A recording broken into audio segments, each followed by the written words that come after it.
Pasukan keramat bergerak secepat kilat. Pasukan keramat mengabdi hingga kiamat. Assalamualaikum warahmatullahi wabarakatuh. Salam sejahtera untuk kita semuanya. Salam Om Swastiastu, Namo Buddhaya, dan salam kebajikan. Alhamdulillah, Alhamdulillahirabbil alamin. Wassalatu wassalamu ala asrofil anbiya'i wal mursalin wa ala alihi wa sahbihi ajmain, amma ba'du. Pertama-tama, marilah kita semua panjatkan puji syukur kehadirat Allah SWT yang telah melimpahkan rahmatnya kepada kita semuanya.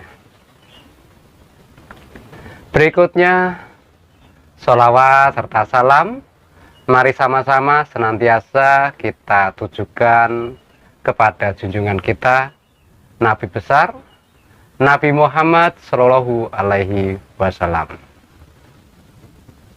Beliaulah Nabi akhir zaman, dari zaman jahiliyah hingga zaman Islamiyah, yang selalu kita nanti-nanti syafaatnya di akhir nanti di hari Yaumil Kiamah. Saudaraku, melalui video ini serta channel YouTube Pasukan Keramat ini, kembali saya akan membahas kelanjutan perseteruan antara pesulap merah dan Gus Samsudin, yang semakin ke depan semakin tidak karu-karuan. Dari pihak Gus Samsudin, saya lihat lebih memilih untuk menghindari polemik, memilih berlalu demi terciptanya perdamaian dan kedamaian, agar masyarakat tidak terprovokasi dan permasalahan segera terselesaikan. Ya, syukur alhamdulillah apabila Gus Samsudin lebih memilih menghindari polemik, karena dari sikap beliau ini menunjukkan kualitas beliau yang lebih baik dibanding lawan seterunya. Dengan meminta maaf pada masyarakat dan memilih berlalu dari polemik. Inilah sikap seseorang yang sudah dewasa pikirannya, bisa menyikapi segala masalah dengan sangat bijak. Doa saya sebagai istilahnya sama-sama pelaku spiritual, meski ada sedikit perbedaan keilmuan, beliau dari Al-Hikmah dengan saya campuran dan lebih condong ke kejawen.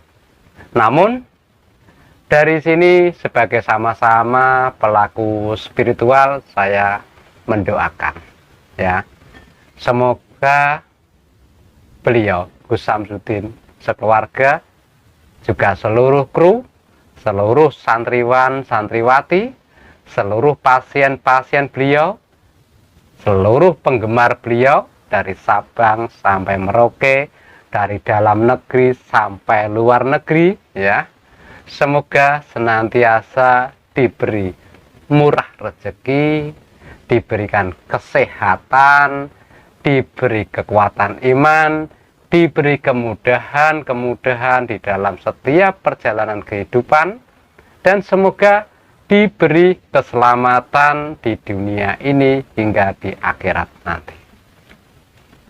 Semoga kita semua nanti dipertemukan dalam kebaikan di dunia juga di akhirat ya. Allahumma amin.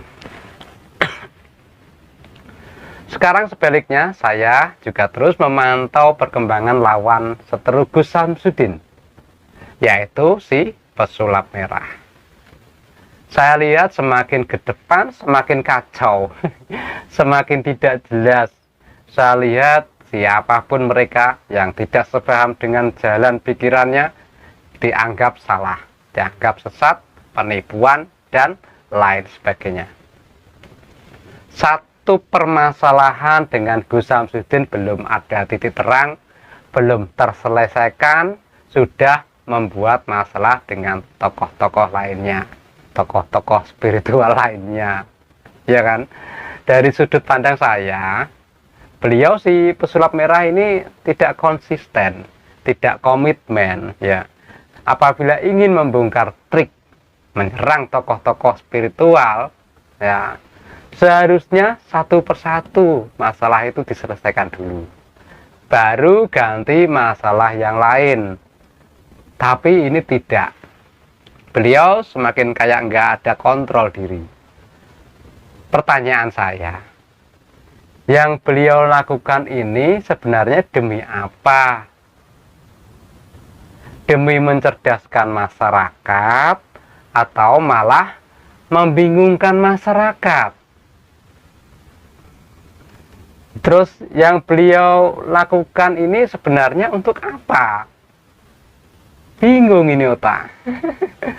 Untuk mencari panggung, popularitas, ketenaran dengan konten-konten yang sebenarnya sangat menyesatkan, ataukah benar-benar untuk membongkar perdukunan yang bisa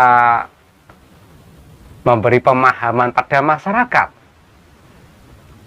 Seharusnya masyarakat semakin ke depan ini ya, setelah melihat semua arah yang mau dilalui, yang mau dijalani oleh beliau si merah ini, semakin bisa menilai mana yang kerasukan iblis dan mana yang benar-benar bermanfaat di masyarakat.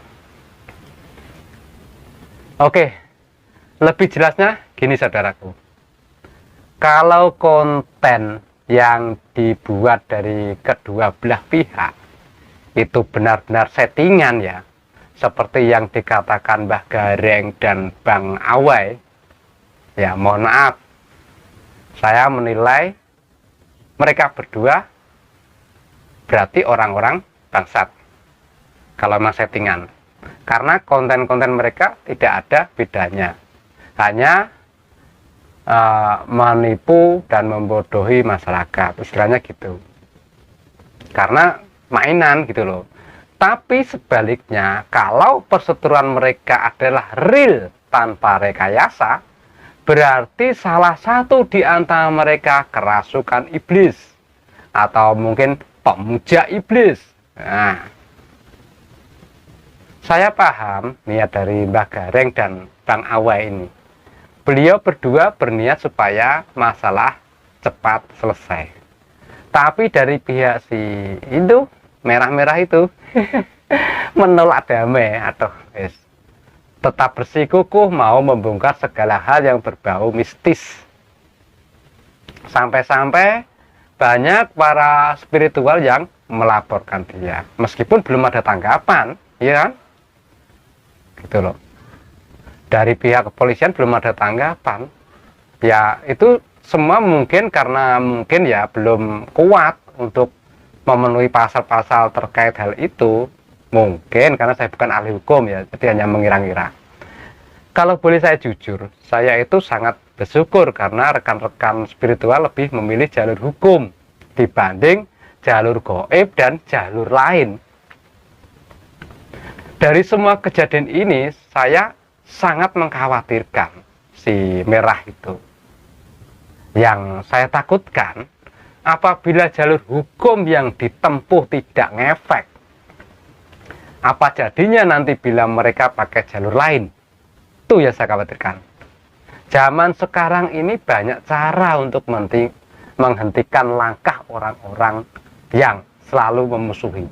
Bisa lewat gaib, kalau gaib gak mempan gitu.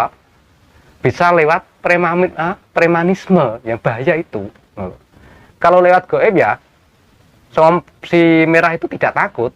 Bagaimana kalau dia tinggal nama dengan melalui premanisme? Itu yang saya khawatirkan. Ya, karena lawan dia banyak sekali dari segala sifat dan sikap. Apakah dia sudah siap dengan segala resiko?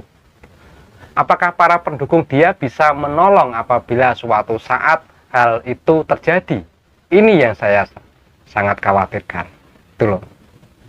Karena gini saudaraku, yang saya lihat apa yang dia lakukan ya sudah melewati batas edukasi, sudah melewati batas pri-kemanusiaan, karena mengusik kehidupan orang lain yang tidak ada hubungannya dengan dirinya.